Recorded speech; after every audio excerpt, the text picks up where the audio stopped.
আমরা যোগ্য হয়েও কিন্তু এখনো মানে প্রায় এই 1.5 বছর হতে গেল কিন্তু বাড়িতে আছি।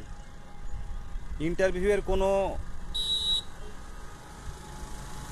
আশার আলো দেখতে পাচ্ছি না। মুখ্যমন্ত্রীর কাছে বারে বারে দরবার করেছি যে আমাদের বিষয়টা একটু ভাবা হোক, এরপরেও কিন্তু দেখা হচ্ছে না। তো মুখ্যমন্ত্রীকে বার্তা দেওয়ার জন্য আমাদের কিন্তু পথে নামতে হবে।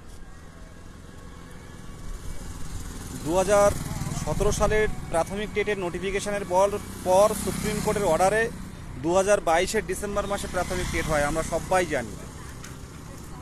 এবং তারপর একদম ঘটা করে মাধ্যমিক উচ্চ মাধ্যমিকের মতো ঘটা করে 2023-এর ফেব্রুয়ারি মাসে কিন্তু রেজাল্ট পাবলিশ করা হয়। সেখানে পরিষ্কারভাবে আমাদের পর্ষদ সভাপতি বলেছিলেন যে 2বার নিয়োগ হবে, এবার থেকে 2বার নিয়োগ হবে, আর টেট পাস কেউ আর বসে থাকবে না, এখনই শূন্যপদ চেয়ে পাঠাবেন। কিন্তু আমরা দেখতে পাচ্ছি যে 1.5 বছর হয়ে গেল টেট কোয়ালিফাই করে আছি। পশ্চিমবঙ্গের ইতিহাসে এই রকম টেট, এত বঞ্চনার শিকার কোনো টেট হয়নি। 2014 সালে পাট করে সবার নিয়োগ হয়েছে। 2017 সালের পাট করে নিয়োগ হয়েছে, মানে 17 সালে একবার নিয়োগ হয়েছে, কিন্তু সবাই পেয়ে যাওয়ার সম্ভাবনা প্রায় গেছে, সবাই পেয়ে, কিছু বাকি আছে। 2014 সালে 16,500 নিয়োগ করেছে, তারা আবার এখানে সুযোগ পেল, কিন্তু একমাত্র 22 টেটকে বাদ দিয়ে কিন্তু 23 সালে আবার নতুন টেট নিল। আমার কথা মানে কথাটুকু এইটুকু বলতে চাই যে আপনি বঞ্চিত, আপনি যোগ্য, আপনি বাড়িতে বসে থাকলে কি আপনার স্বপ্ন পূরণ হবে? যারা টেট কোয়ালিফাই করেনি তারা তাদের দিকটা একবার ভাবুন।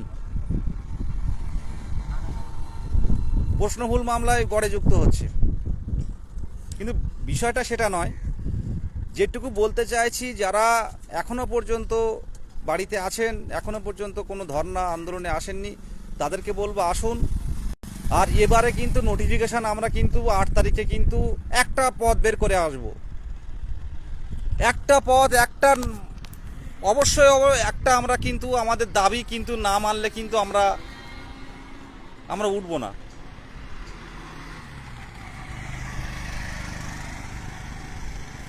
তাই বলবো যে 8 তারিখে, 8ই জুলাই আপনারা শিয়ালদায় আসবেন। শিয়ালদার থেকে কোথায় যাবেন সেটা জেলা গ্রুপে জানিয়ে দেওয়া হবে।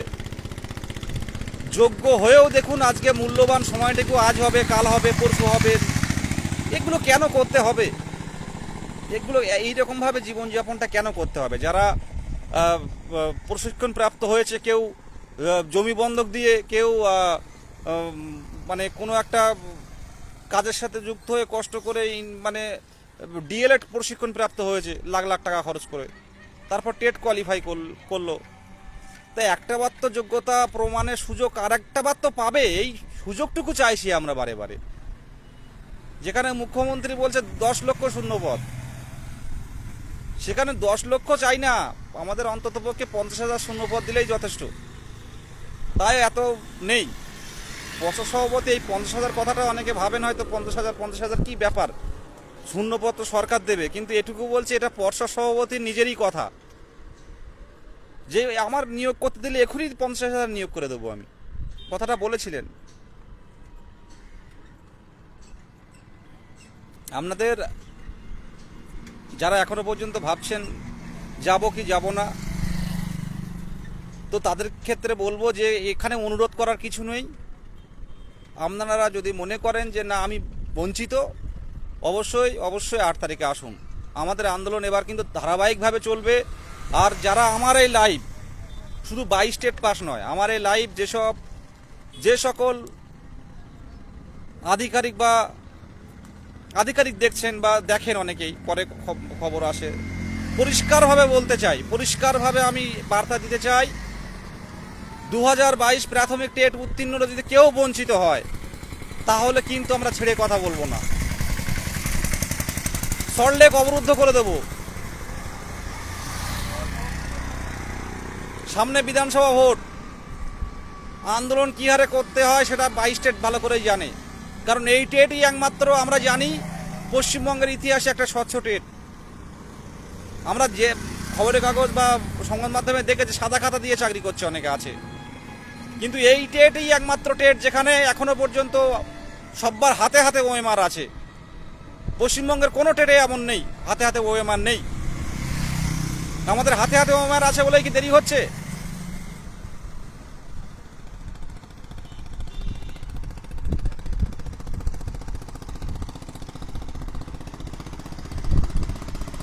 পঞ্চম শ্রেণী ইনক্লুডে একটা করে শিক্ষক যদি বাড়ানো হয়, আমার মনে হয় টেট পাস কেউ বসে থাকবে না। পঞ্চম শ্রেণী যেসব স্কুলে বাকি আছে সেই সব স্কুলে যদি একটা করে টিচার বাড়ানো হয় তাহলে টেট কোয়ালিফাইড কেউ বসে থাকবে না। পাশের রাজ্য বিহারে যেখানে এত নিয়োগ হচ্ছে, সেখানে বাংলার ক্ষেত্রে এই বঞ্চনাটা হবে কেন?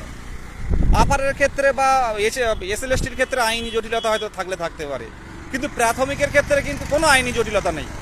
এটা দিয়ে কোনো অজুহাত আমরা কিন্তু শুনবো না। 8 তারিখে কিন্তু বিকাশ ভবনে যাব।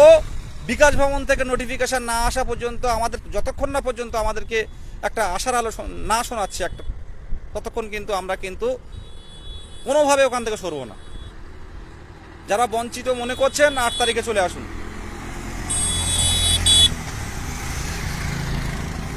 আরে আপনারাই তো ভালো, স্বচ্ছ টেট, অবশ্যই স্বচ্ছ টেট। আপনারা তো ভালো করে আমরা দেখেছি যে ফার্স্ট হয়েছে, সেকেন্ড হয়েছে, বাড়িতে গিয়ে ফুলের তোড়া, যেরকম মাধ্যমিক পরীক্ষা উচ্চ মাধ্যমিক পরীক্ষা হয়, ফুলের তোড়া, মিষ্টিমুখ, বিভিন্ন আধিকারিকরা বা নেতা মন্ত্রীরা এমএলএরা গিয়ে তাদেরকে মিষ্টিমুখ করাচ্ছেন। তো এই টেট এইভাবে ফেলে রাখবে? একটু ভাবুন। একটা যারা এই শিক্ষক হওয়ার স্বপ্ন আছে যাদের মনে, যাদের ছোটবেলা থেকে একটা স্বপ্ন আছে যে সমাজ গড়ার কারিগর হবে, একটা নিয়োগ করতে যদি 6টা বছর টাইম লেগে যায় তাহলে কি হবে যুব সমাজের? একটু ভাবুন। 2017 সালের প্রাথমিক টেটের নোটিফিকেশন, সেই টেটের নিয়োগ হলো 2022-এ। হিসেব করে দেখুন কত বছর, এখনো 24 সাল হতে গেল, এখনো শেষ করতে পারেনি। সমস্যাটা কোথায়? এটাই তো কথা, সমস্যাটা কোথায়? 2017, 18, 19, 20, 21, 22 5 বছর লেগে গেছে। 23 1 বছর, 6 বছর, এবং এই দেখো এই 24 সাল হতে গেল। তা 6টা-7টা বছর যদি একটা টেট নিয়ে পড়ে থাকেন তাহলে বাকিগুলো তারা কি হবে? বাকি টেটগুলো কি হবে?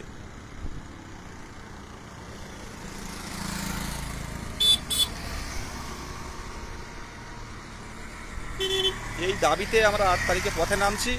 পঞ্চম শ্রেণীর অন্তর্ভুক্ত করে দ্রুততার সহিত 50,000 ভ্যাকান্সিতে কিন্তু নিয়োগ চাই। না হলে কিন্তু বিধানসভা ভোটের আগে আমরা কিন্তু রাজপথ কিন্তু অবরুদ্ধ করে দেব। 144 আটকে রাখতে পারবে না। এক দেশ এক আইন, 144 আটকে রাখতে পারবে না। বঞ্চিতরা যখন অভাবে যোগ্য হয়েও যখন কোনো কর্মসংস্থান না পায়, তারা কিন্তু একসময় হিংস্র হয়ে উঠবে।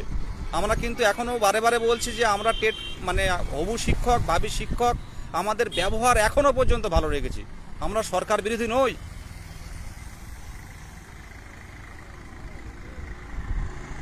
আর সবচেয়ে বড় কথা, 8 তারিখে আন্দোলন বিভিন্ন দিকে দেখছিলাম যে খড়গপুর বা এই সাইডে কিছু ট্রেন বাতিল হয়েছে। তো বিষয়গুলো আপনারা একটু কমেন্ট করে বলতে পারেন যে খড়গপুর থেকে 10টা নাগাদ কেমন ট্রেন আছে এটা, বা অন্যান্য আমি বাঁকুড়া ওয়ার্কও বলছিল যে খড়গপুরে অনেকগুলো ট্রেন বাতিল হয়েছে এই দুর্ঘটনার পর থেকে। এটাও একটা বড় সমস্যা। মানে ট্রেন মানে আমাদের রেলে, ইন্ডিয়ান রেলের মতো একটা জায়গায়, সেখানে নিয়োগ নেই, বছরের পর বছর নিয়োগ নেই, কোনো নিয়োগ নেই। যা নিচ্ছে অ্যাপ্রেন্টিস। ভারত সরকার যা নিয়োগ নিচ্ছে সব অ্যাপ্রেন্টিস, মানে আপনি শিক্ষানবিশ হিসেবে কাজ করবেন, কোনো পার্মানেন্ট নিয়োগ নেই। যার ফলশ্রুতি হিসাবে একজন মানুষ মানে একজন রেল স্টাফের যাদের 24 ঘন্টা 48 ঘন্টা থেকে শুরু করে 3 দিন টানা ডিউটি করতে হচ্ছে।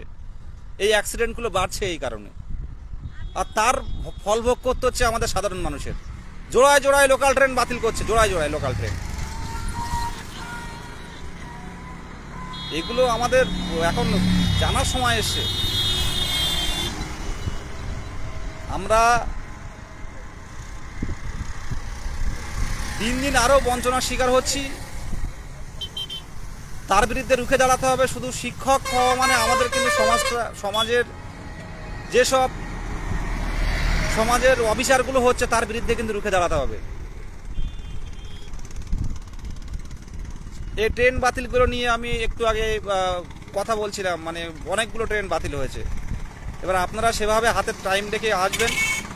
এই বিষয়গুলো যে ট্রেনের কথাটা বললাম আমি,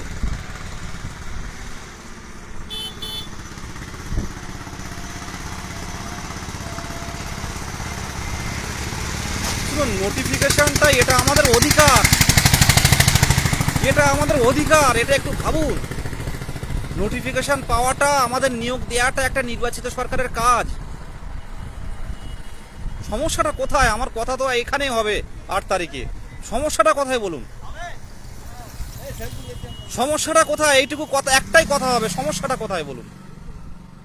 2022-এর প্রাথমিক টেটদের নিয়োগ দিতে সমস্যাটা কোথায়? প্রবলেমটা কোথায়? কথা এইটুকু কথাই হবে।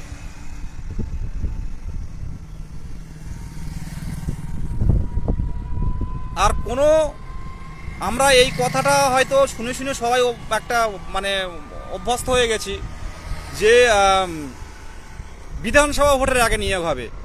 কেন বিধানসভা ভোটের আগে নিয়োগ হবে? ভোটের সাথে আমাদের সম্পর্ক কি? পুজোর সাথে আমাদের সম্পর্ক কি? বিধানসভা ভোটের আগে নিয়োগ হবে, পুজোর আগে নিয়োগ দেবে, এর সাথে আমাদের স্বার্থটা কোথায়? আমরা যোগ্য টেট কোয়ালিফাই করে 1.5 বছর বসে আছি, একবার নোটিফিকেশন পেতে পারি না। যুব সমাজ, শিক্ষিত সমাজ কোথায় যাবে? কোনো বিধানসভা ভোটের এক নোটিফিকেশন নয়, নোটিফিকেশন এবারেই দিতে হবে, এবারেই দিতে হবে। আবারও বলছে নোটিফিকেশন এবারেই দিতে হবে। চোখে চোখ রেখে কথা হবে, কারণ আমাদের ঘরেও মা বাবা আছে, তাদেরও চোখের জল আছে।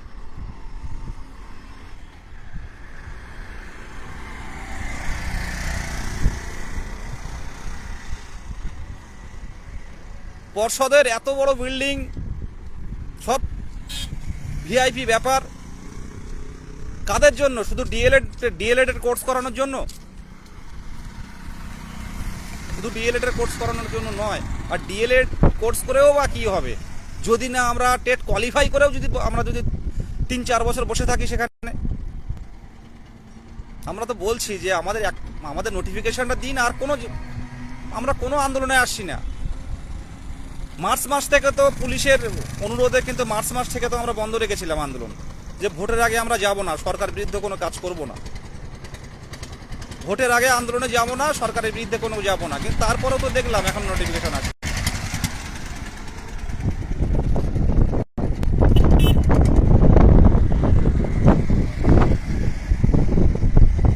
ঠিক আছে, এইটুকু বললাম। 8 তারিখে আসুন।